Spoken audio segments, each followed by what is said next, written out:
bansos, bantuan untuk gaji bagi mereka yang berpendapatan di bawah 5 juta yang sekarang sedang diidentifikasi targetnya yang diperkirakan bisa mencapai 13 juta pekerja.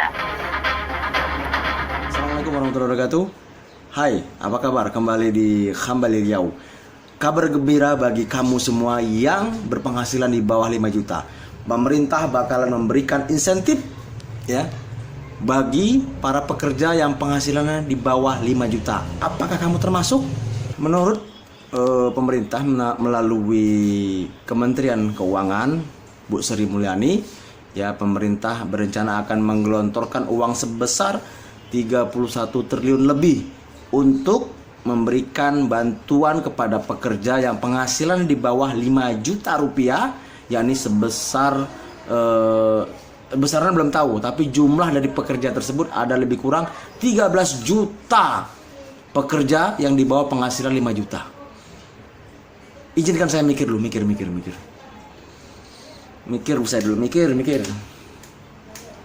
Oh iya, saya ingat. Mikirnya begini, kalau memang benar pemerintah ingin memberikan tambahan kepada pekerja yang penghasilannya di bawah 5 juta untuk menstimulus ya daya konsumsi masyarakat, ya kan?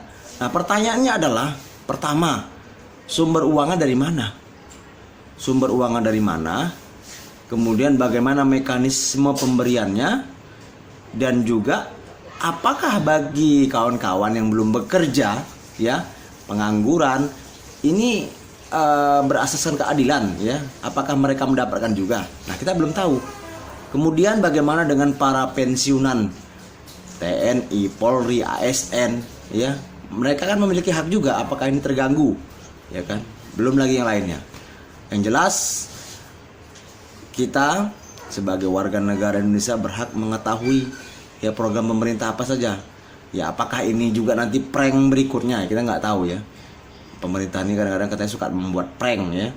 Kemarin belum lagi masalah tentang kartu prakerja yang diberikan fasilitas kepada bagi warga yang belum bekerja, diberikan fasilitas uang sebesar, tapi dalam bentuk berupa pelatihan begitu kan.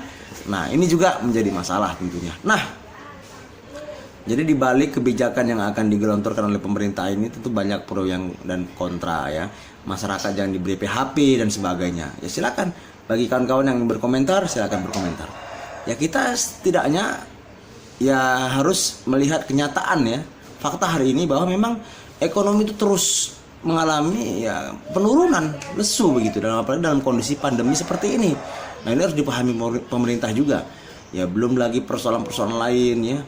Apalagi di seluruh daerah ya, di seluruh pemerintahan daerah banyak DBH dana bagi hasil yang belum ditransferkan oleh pemerintah daerah juga oleh pemerintah pusat kepada pemerintah daerah. Di Jakarta, Anies Baswedan meminta pemerintah pusat segera mencairkan dana piutang dan dana bagi hasil dalam waktu dekat.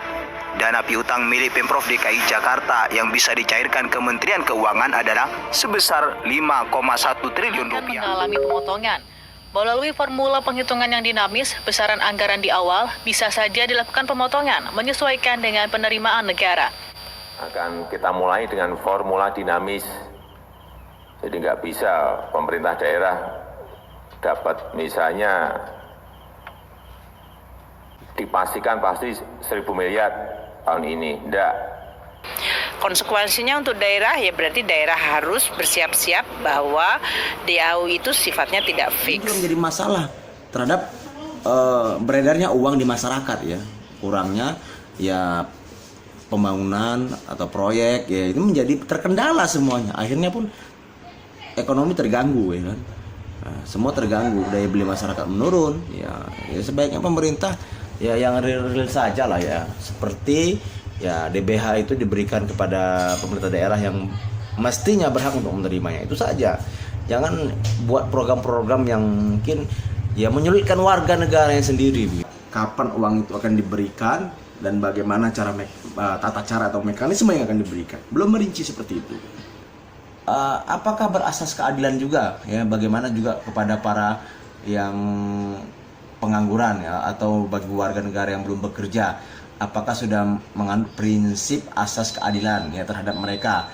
Selanjutnya adalah masalah juga bagaimana juga dengan pensiunan TNI, Polri, ASN dan seterusnya ya, yang mereka juga berhak untuk menerima pensiunan mereka, uang pensiun mereka setiap bulannya. Ini juga kan menjadi bahan pertimbangan seharusnya, di mana dalam kondisi ekonomi yang sedang tidak baik pada saat ini,